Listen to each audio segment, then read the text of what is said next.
We are on record. We don't have to go. What do we do? It's good as we're normally running. Yeah, pretty much. Welcome to the Valve Bounce, everybody. We're sweating balls at my joint. Welcome, Damo. Thank you. Yes, it's warm upstairs, but you know, that's the beauties of finally getting a summer in Melbourne, so that's good. Well, that is true. That is true. We can't complain too much, I guess.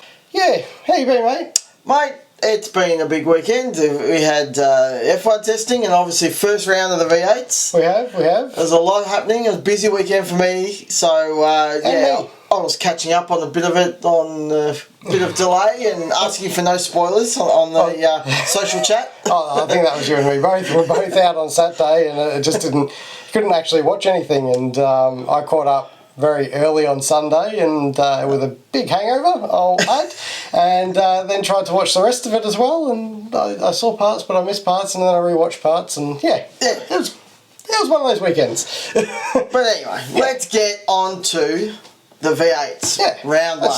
Let's do it. Round one, Thrifty, Bathurst, 500. Few talking points over the weekend, bud. There was. One first thing I suppose we have to say is 888 came out of the gate absolutely flying. Yeah, Erebus awoke the beast from last year, because they obviously did not have a great year last year overall. But yeah, just renewed vigour and focus. They absolutely were back to Red Bull of old, where it's just like, oh no, it's going to be one of those years, I think. Yep, felt like Max vibes from F1. But that's okay, because we had a bit of a saviour in Chaz Mostert, who decided to throw the gauntlet down. Yeah, I mean, I think he did the best that he could, and you know, he was still they're coming to grips with a few things, but I think the engineering change for him and for the shake up at the team, I think it's a positive move. I think they're going to be moving in the right direction. Yeah, I definitely agree with that. They I can't remember the guy's name. I know it's Sam. I can't remember your last name, so sorry, but he's definitely a good step in, and nothing against Adam, obviously, but I think a new way of looking at things, a fresh approach, I think, was needed, and I think it's definitely working for everyone. Yeah, it does seem to be like that anyway, because Chaz was monstrous across the top. So how did you feel the Red Bull teammates played together? It was very warm and fuzzy. It was rainbows with unicorn cupcakes. I mean, it's amazing how, you know, it starts off very nice, but it's very clear that if they continue the dominance, that there's got to be a point where that will become a problem.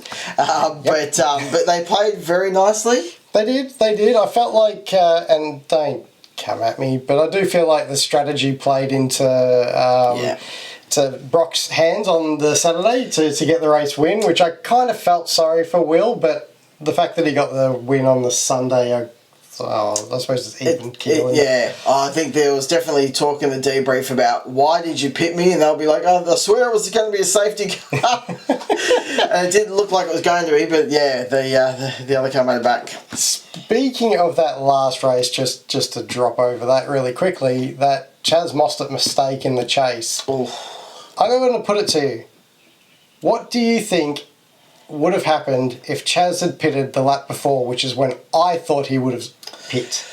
Well, he definitely would have been further up the road. I don't know if he could have held them off, but I just think he had that lockup. We don't know whether that impacted then the wheel, because they couldn't get the wheel off in the pit stop. Now, it only caused a very minor delay. His lockup probably was a bigger impact to the overall stop. Yeah. But yeah, I mean, to be honest, putting on an old tyre again is not great, and so it just seemed to compound for him. So, look, it could have been one that got away, but I guess we'll never know. No, that's true. We will never know. They cocked the pit stop, and he cocked the chase. So he did. That's all right. These things happen, but it was good to watch somebody actually try and take it to them, because it was clear as day that there was a big gap to the rest of the field.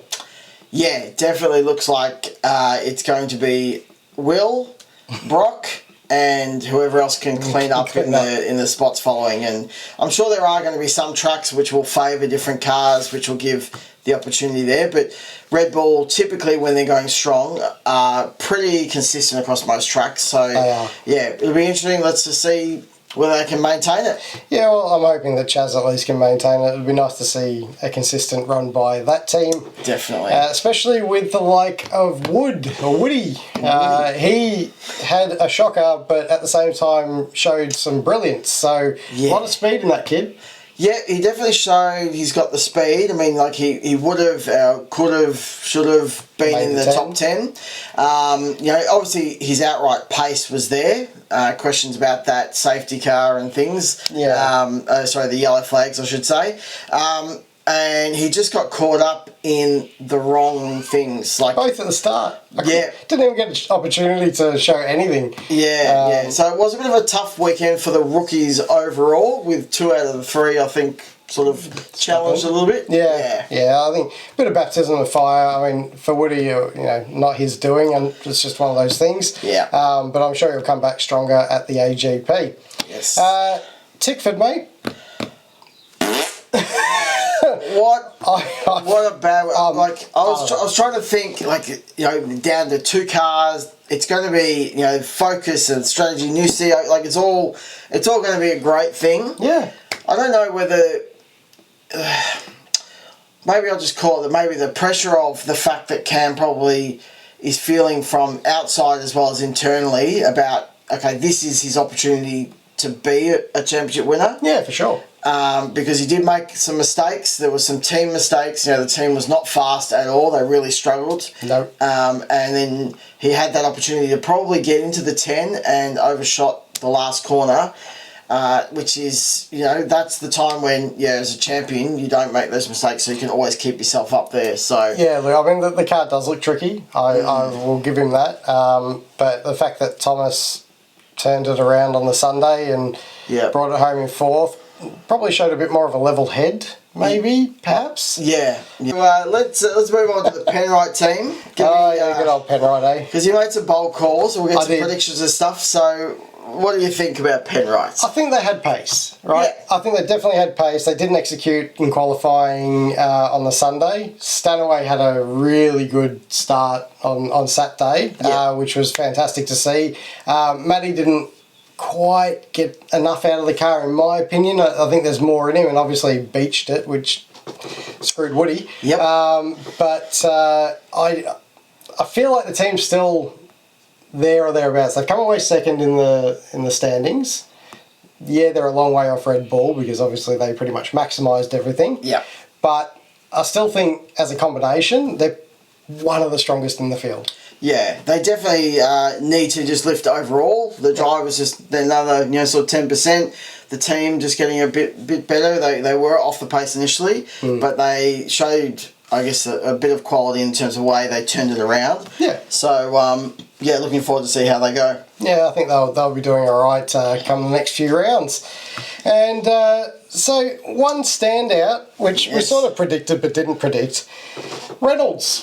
Well, it depends when you call a prediction, because I think early on, that very first season thing, I may have called out that Reynolds was not going to be, you know, that was the dud move. And I still think in terms of quality of team, it's definitely downgrade. Oh, yeah. But man, he, as we said last in the lead in for the predictions video, he is in a great place, and he absolutely showed it. I mean, that turnaround where it dropped a cylinder, had one lap, and bang, gets it into the 10. Yep. I mean, that was a great turnaround. That was a fantastic turnaround, and he is driving very well when the car looks good, so I don't mind seeing it up the front. Yeah, well, that's it. And I think, you know, Frosty, let's just see how it goes this year, but certainly wasn't a great start for him in his campaign. No. Just a kind of solid where they were last year, apart from, you know, like Darwin, etc. But, yeah, so let's hope they can turn that around. I'll put it down to maybe a different viewpoint where they're coming to trying. So I think, you know, where it's worked for Chaz, Frosty's sort of still trying to find his feet. So we'll see how he goes in the next few.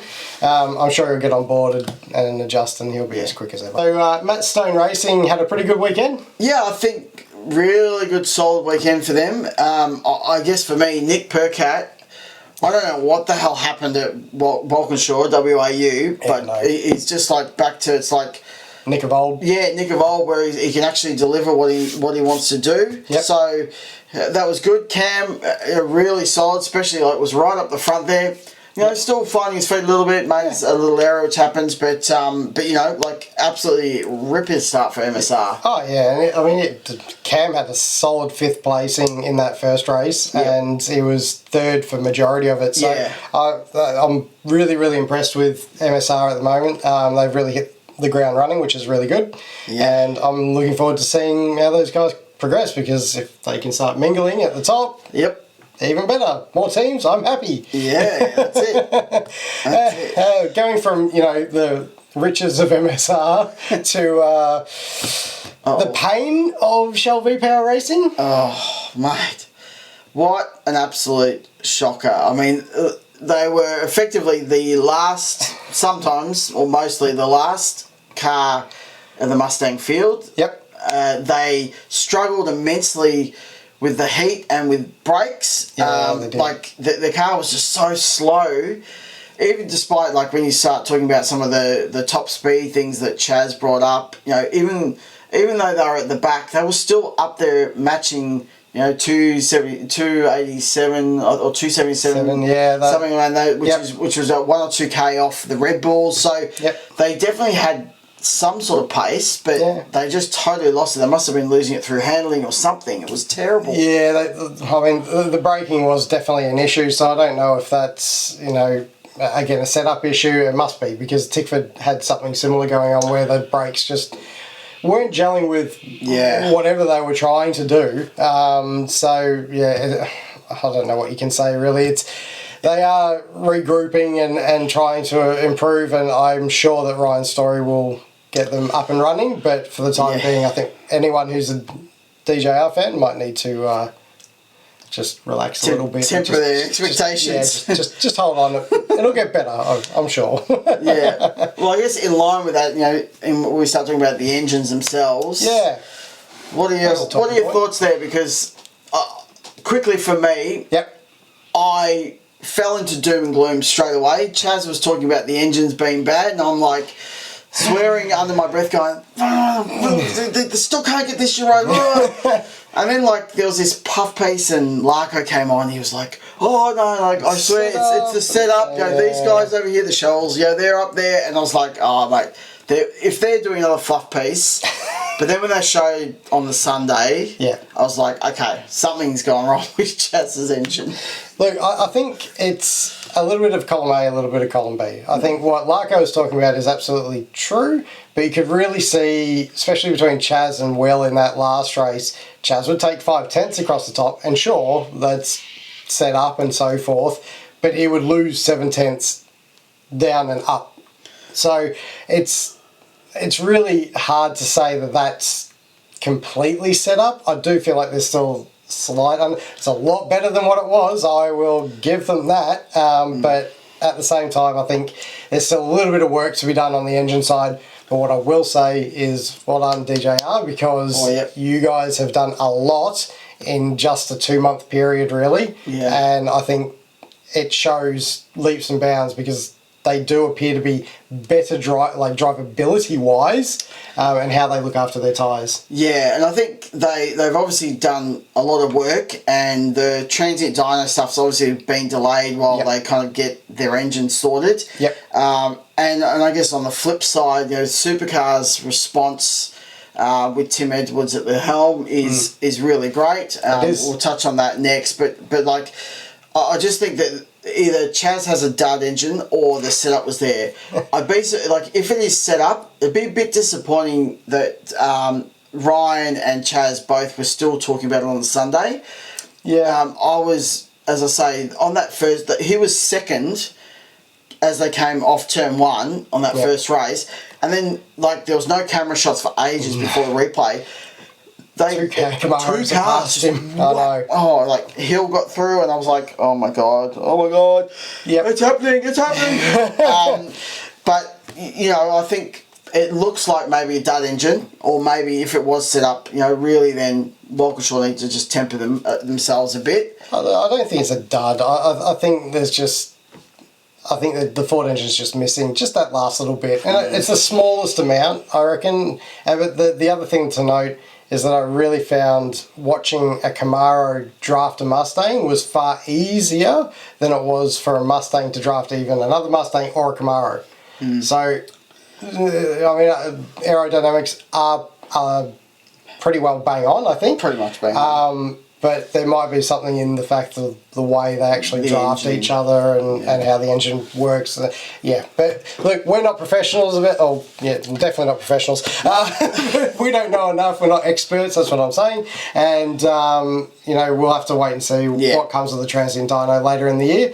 But again, well done DJR for at least making a competitive package. Yeah, and I guess now we can touch on, I guess, the Supercars response, which I feel like it was the best yet in how they handled that side of it. Yep, 100%. Tim Edwards was at the forefront, making sure that everyone understood that there was still work to be done, and saying, commending DJR for doing the work, but also outlining the fact that it's up to DJR to actually bring the work to them for them to sign it off. It's not up to Supercars to give them, upgrades or anything like that. They're not, and that's fair, completely fair. So, well done to Tim and the Supercars team for actually doing it right. Yeah, I agree. The fluff piece though from Larko, I'm getting over the fluff pieces. Well, it's just, I guess, my reaction to it was that we can't trust them anymore, and so that's why I think if he's done that fluff piece and we can actually then learn that perhaps he's actually doing the right thing, I think we'll gain some confidence again. But the initial thing is like, okay, thanks. And before we move out of this and on to the next little thing there, overall, how did you feel the racing was on the weekend for a starting opening round? Okay, I'm going to keep it in the car realm, and I'm going to say it was very Toyota. Where it's just a bit bland, a bit boring, but it kind of does the job. Like, we were back, it was Bathurst. Sorry to interrupt. They're great cars. Yeah. But they, most of them are just, they're an appliance type of vehicle, We're going to get killed. Yeah. I know who's the first message on this one when he watches it. Yeah, for sure. But I just think it was a bit bland. I tried to, when I was watching it, there was just not a lot happening. Yeah, look, there wasn't. And I made a comment online that first race was flatter than Queensland Raceway, and somebody replied with that it was flatter than a female with no. So I had a giggle at that. But you gotta love the internet. They get you every time. They do.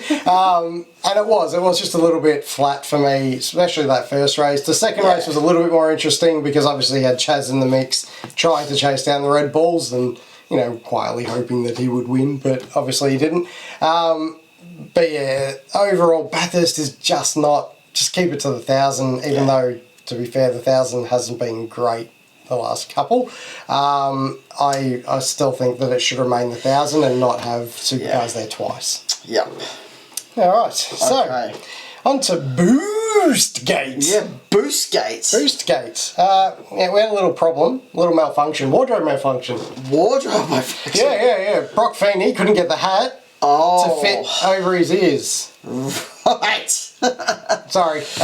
No, so Brock didn't wear the Boost Mobile hat when he took pole position. Yes. And that annoyed Peter Adderton, which is fair. It's a Boost award, so apparently citing the fact that Vodafone still sponsor 888. Now, I will say this, Will Brown wore the Boost hat the day before. On Saturday. So I don't think that's really a problem. If it is a problem, where do you sit on sponsors, and where does the category come first and team sponsors come second? Well, the category sponsors have to come first. And as much as there has been different things that have happened over the years where I think sometimes they need to be a bit more relaxed, like the Monster drink bottle stuff, because it conflicted with the sponsors. I felt like, well, they're a driver. He's got like a Monster symbol, like that sort of stuff I think is a bit silly. But even if there is a clash, they have paid significant dollars, and he has stepped up. Atherton has stepped up to make sure the drivers get even more money this year, Yep. making a very bold and clear statement that drivers need to be looked after better, and so we're going to do it. And to not have someone, because probably someone high in that team at Triple Eight said don't wear the hat, because Will just probably chucked it on doing the right thing, and then they said don't do that again. And then I think Supercars, I really hope that they have the balls to say, this guy's paid us a lot of money, he's giving your driver a lot of money for the awards, you need to just toe the line. I mean, that's where I stand on it. I can't see how anywhere else. It's a Boost Pole Award now, just like it was an Armour All Pole Award. So, yeah, to me, it's very much a case of you just need to wear the hat. It's 5 seconds. Nobody's going to associate the brand with that driver at all. It's just for the award. So just calm your farm and just let it happen, because, oh my God, you're causing problems where problems don't need to be caused. Yes. Well, let's Good segue. Well, we'll just do, because I don't want to harp on it too much. I certainly said enough to you over the weekend about it, but give me like either a short sentence or one word on the Erebus. I want to call it a fluff piece, but like just on that little interview that I had with Jess. What do you think? They shouldn't have done it. Okay. So, to be fair to Barry, he lost a friend, Dana Wahoo. Yeah. And I don't think that piece should have gone to air. I don't think it should have been done. It was the wrong time to do it, because the internet's blown up saying that he was emotional at the fact of what's going on with Brody. And I'm sure that has part of it, but that was almost 100% because of Dana, and I don't think that's fair. Now, as for the whole piece itself, it gave us absolutely nothing, and it was just another way of what I feel that Supercars made Erebus almost say it's Brody's decision, it's Brody's, not fault. I won't say fault, but no, they didn't say fault. And that to me is, I don't know. It didn't sit well with me watching it for both the reasons. I think you're spot on. Shouldn't have happened. If you take out that emotional piece of him having to deal with losing a friend's wife, that's, for me, that's why it should never have happened too. No. That's the leading cause for it. Yep. But then they didn't actually provide anything else. Exactly. Like, even I was just waiting for them to say something like, we're in legal discussions, so that's why we're not talking. I can't even drop that line. They just pushed it to Brody, and it just felt like, okay, well, we had that statement at the very beginning when the news sort of broke, and you're not giving us anything else. And so I just think it must have been pushed by Supercars to have something, because it didn't feel like Betty or Barry really wanted to be there. No, I don't think they did, to be honest. And I mean, nothing against Jess. She's good as a host and everything else, and as an interviewer, she's not too bad. But I just don't think this piece was needed at all, really. No. So, anyway, all right, and moving on to predictions.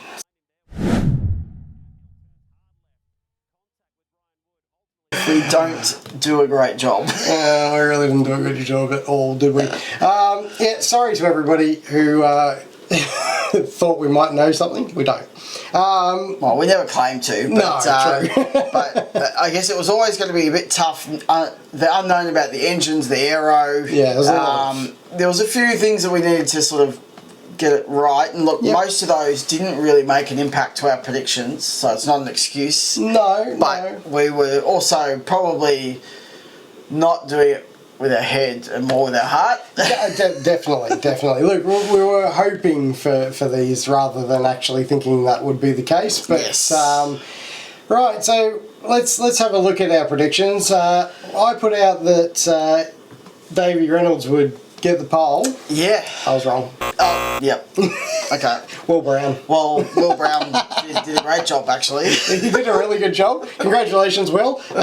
Solid effort, mate. And then obviously race 1, you picked Matt Payne. Oh, not Brock Feening. No, definitely not Brock Feeney, mate. Definitely Right, not Brock okay. Feeney. He's going to have a shocker of a year, just ask me.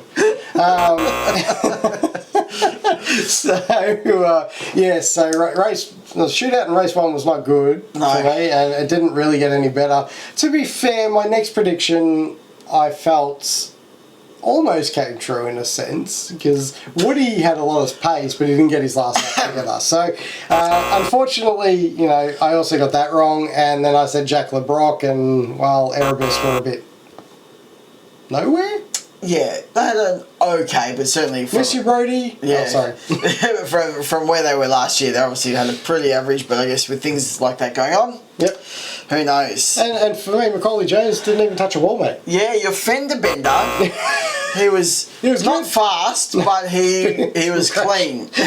I'm like, stand away. Yes, so stand away. And we will caveat that we thought, because it is the fender bender, technically the first sort of safety car red flag was the Erebus car of LeBrock, who they just died. But I don't think that's really fair to say that was the first one. So we picked Stanaway because he was the dude that actually clouded the wall. Yeah. Which did surprise me a little bit, but that's okay. So what were your predictions, mate? Well, I thought Matt Payne might get the first shootout. I was hoping. Obviously, that was Will Brown. And then I said Will Brown, so that was about as close as I got all weekend to anything, because he was a race winner, but not race 1. No. So that was one that Brock won. And then I had Chaz for the shootout on day 2.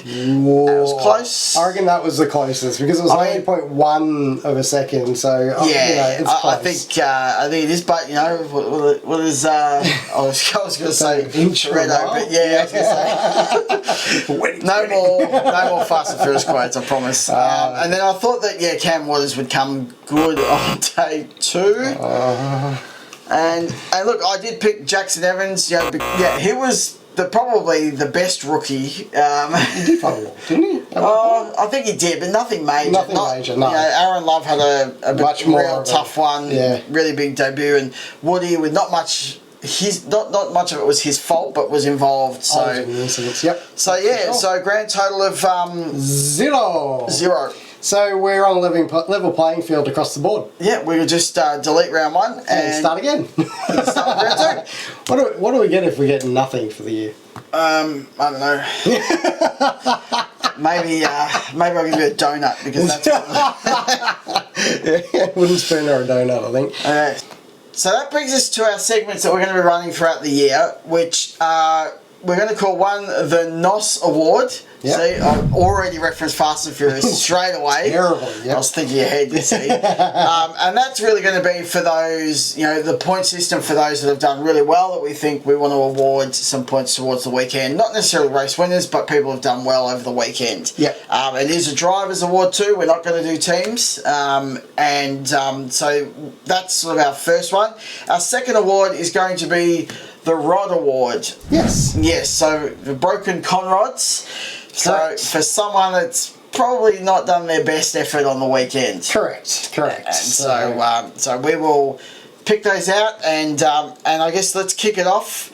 Yep. We've got a 3-2-1 system. Yes, we do. So with the Rod Award, it's just one person. That's it. Yep. So they'll get 1 point, and then at the end of the year, we'll work out where everyone sits. Who wins the Valve Bounce NOS Award or the Rod Award? Alright, so kicking off, my NOS Award, I'm going to start with the 3 points. Oh, from the top. I'm going to go from the top. Okay. I'm awarding Chaz Mozzie 3 points. Right, nice. Pretty solid, I think. I think so. Pretty solid. Because I would actually say that I have also awarded Chaz. Oh, well done, Chaz. 6 points to kick off your year. Yeah, I think that, considering some of the challenges they had with their engine, whether it was their fault or not, I think he had a great weekend. Other than the error that he had at the chase, everything else was really, really solid. So, yeah, it really was. I think that was top effort from him. So 3 points from me and from you. Yep. So 6 points to kick off Chaz's 2024 season. Can't do much better than that. No. And for my second 2 points, I'm actually going to give it to Will Brown. Will Brown. Yeah. For me, stellar effort, new team. very different philosophy. We know that Triple Eight run a very different approach in their setups and everything else, and he literally hit the ground on pace and beating, in some cases, Brock Feeney, which doesn't surprise me all that much. But I think 2 points to Will, because cracking effort, mate, and as much as I don't like Triple Eight, I look forward to seeing how you go. Wow. Here's a funny one. Yep. My 2 points. Oh, no. Brock Feeney. Oh, really? He made so many mistakes. He made so many mistakes, like one for the whole weekend. I'm giving him 2 points because I felt like it was a really solid effort from Will, and he really did do a fantastic job of the weekend. And I was waiting to see really how Brock would handle it. And I think he did really well. The only thing that both of them struggled with all weekend, small errors, etc., was the starts. Yep. Had shockers on the Saturday and absolute shockers on the Sunday. But other than that, I think he really capitalised. He got a bit lucky to get his race win. Yeah. But he was absolutely solid, and just the speed was awesome from him. Yep. And so I think, I have to give him 2 points for that. No, fair enough. Look, he had a pretty good weekend. I'm definitely not going to sell him too short. Oh, you are. But he did have a few little mistakes, like trying to get down Golding, which I was a bit miffed at because I like seeing Golding up there. Yeah, it was a bad move. It wasn't far enough. No, he got his penalty. He got his penalty for it, and still finished. Yeah, he still finished third. He did well. Yeah, look, I'm saying that's fine. He did. But yeah, that's why I didn't have him in the 2 point segment. All right. So moving on to 1 point. 1 point. I awarded this one to Cam Hill. I felt he did a tremendous job over the weekend in not top spec equipment. It is good equipment, but you don't expect them to be going toe to toe with Triple Eight or anyone else. So to see him up in third for a lot of race one, yes, he dropped to fifth, but I just thought it was a great run all weekend. Yeah, for someone that was reasonably steady last year, though didn't really overachieve or underachieve, but I think it was a really good weekend for him. So definitely.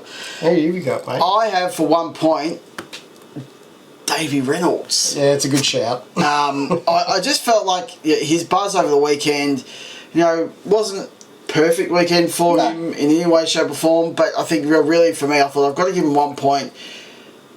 Lost the cylinder, they had to work on the car, and he got out there one lap, just threw it down and ended up in the 10. I think that was a really solid effort and backed up with some good race results. So, yeah. I agree with that. And the fact that he had a flat tyre in that first shootout as well and wasn't able to complete a lap. Has that ever happened? I don't know.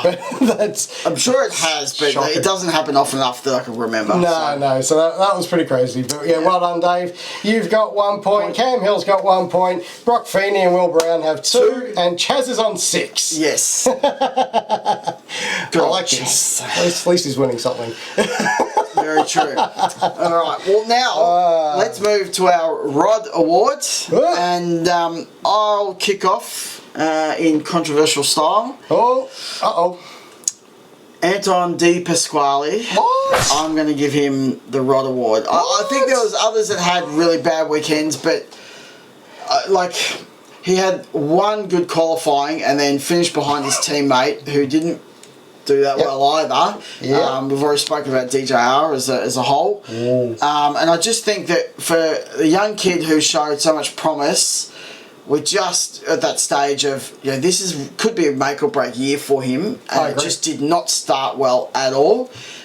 Just didn't look like it had the pace, didn't really have a lot of confidence. It was just, it was missing for me. So he gets my first Rod Award. I think that's a fair shout, and I will just say this to both Shell V-powered drivers. Kai Allen's sitting in the wings, guys, and he is massively quick. So if you guys don't find form, you're out. He'll replace one of them, that's for sure. Oh, yeah. I mean, the likelihood is that's going to be Will, but at the same time, if Will outperforms Anton, anything goes, I think. So, all right. My Rod Award is Cameron Waters. Cam, pick up your game, mate. Like, seriously, I said it before that, you know, possibly you need to have a little bit of an attitude change, like try and get a bit more positive about everything and work towards getting back to the front when things aren't going your way, especially when Randall can get it back up into 4th position in that final. You had a shocker, bud. So Yeah. I'm so sorry, but you have got the Rod Award. Yeah, I think that's a pretty good call. Hopefully he can get his head right. Team can get back on track. Yep. But yeah, he definitely had a bad one. He had a shocker. So that would conclude our awards, my friend. Yes, And, round 1 wrap up. Round 1 wrap up. But I guess final thoughts from the weekend. Yeah, as I said, I think it was an okay start. I think disappointing that it's Bathurst and, you know, it ruins a bit of the Bathurst feel. Yep. But great to have the season back. That's definitely positive. And, you know, some of the stuff that's been happening that is positive. Some people who have moved teams are looking stronger. Some are, you know, falling back. Yep. I think overall, really good, solid start. I agree. I mean, if I was going to rate it, I'd give it a 7 out of 10.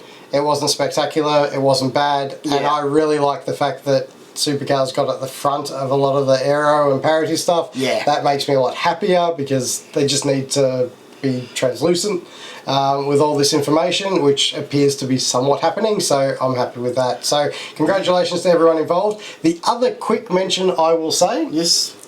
thank God Scaife was only in the commentary seat during the races, because that made it more palatable. Yeah, I agree. I could say a lot, but I think we're probably our laughter and our comments there say it all. So That's it. It's a small win, but we'll take it. We'll take it. Exactly right. All right, guys. Thanks for tuning in. As always, subscribe, like if you like the content, and Leave us a comment. leave us a comment. See you next See time. you guys.